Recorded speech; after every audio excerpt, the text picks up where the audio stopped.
Hello दोस्तों, students point channel पर आप सभी का बहुत बहुत स्वागत है। उम्मीद है आप सब बहुत अच्छे होंगे और आपकी पढ़ाई भी बहुत अच्छी चल रही होगी। मैं भी बहुत अच्छी हूँ। तो दोस्तों, मैं आज आपके लिए लेके आई हूँ अर्थ के आधार पर शब्द भेद। हम शब्द भेद पढ़ रहे थे, तो पिछली वीडियो में मैंने उसके टाइप्स को बताया था। तो आज हम दूसरा टाइप कवर करने जा रहे हैं, अर्थ के आधार पर शब्द भेद।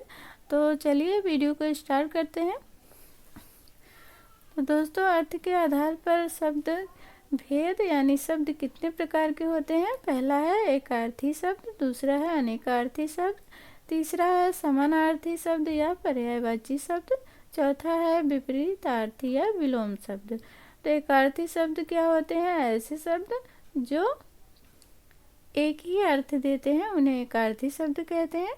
अनेकार्थी शब्द ऐसे शब्द जो एक से अधिक अर्थ देते हैं उन्हें अनेकार्थी शब्द कहते हैं। समानार्थी शब्द या पर्यायवाची शब्द ऐसे शब्द जो समान अर्थ देते हैं उन्हें समानार्थी शब्द कहते हैं। और विपरीतार्थी या विलोम शब्द ऐसे शब्द जो किसी शब्द का उल्टा अर्थ देते हों उन्हें विपरीतार्थी या विलोम शब्द कहते हैं।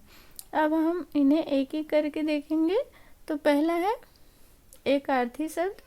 जिन शब्दों का केवल एक ही अर्थ होता है उन्हें एकार्थी शब्द कहते हैं। यानी ऐसे शब्द जिनका केवल एक ही अर्थ निकाल सकते हैं उसे एकार्थी शब्द कहेंगे। जैसे उदाहरण है गंगा, पटना, जर्मन, मार्च आदि। तो यहाँ गंगा का अर्थ गंगा नदी से लगाया जाएगा और पटना, पटना शहर, जर्मन यानी ये जर्मन देश है, और मार्च ये महीना है, तो इनका केवल एक ही अर्थ होगा। दूसरा है अनेकार्थी शब्द। अनेकार्थी शब्द जिन शब्दों के एक से अधिक अर्थ होते हैं उन्हें अनेकार्थी शब्द कहते हैं। जैसे यहाँ पे हार है, कनक, कर, अर्थ। तो इनका एक से अधिक अर्थ क्या क्या हो सकता है? जैसे हार का अर्थ होता है, हार का क्या अर्थ हो सकता है दोस्तों? हार का अर्थ होता है पराजय। और हार का अर्थ क्या होगा? यानी गले का हार, जो गले में पहना जाता है उसे भी हार कहा जाता है। और हार दूसरा है हार का अर्थ पराजय। और कनक का अर्थ है सोना।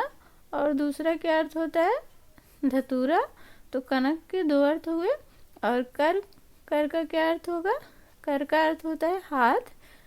और दूसरा क्या अर्थ होगा?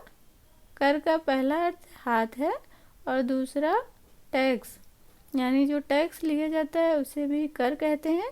और अर्थ का क्या होता है? अर्थ का होता है पहला धन से लगाया जाता है अर्थ को धन भी कहते हैं। और दूसरा है प्रयोजन, यानी प्रयोजन को भी अर्थ कहते हैं।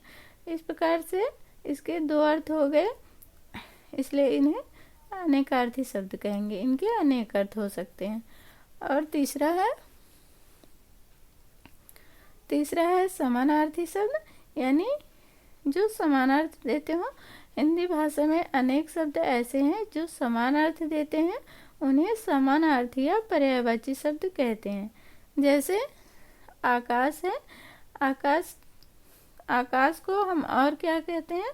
जैसे गगन, नभ, आसमान, यानी इन्हें पर्यायवाची शब्द भी कहते हैं।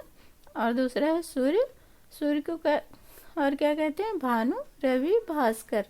तो ये पर्यायवाची शब्द हुए। और चौथा है विपरीतार्थी शब्द। विपरीतार्थी जो शब्द विपरीत अर्थ का बोध कराते हैं या विलोम शब्द होते हैं उन्हें विपरीतार्थी शब्द कहते हैं। यानी विलोम शब्दों को ही विपरीतार्थी शब्द कहते हैं। जैसे जय का पराजय, सच का झूठ, पाप का पुण्य और दिन का रात।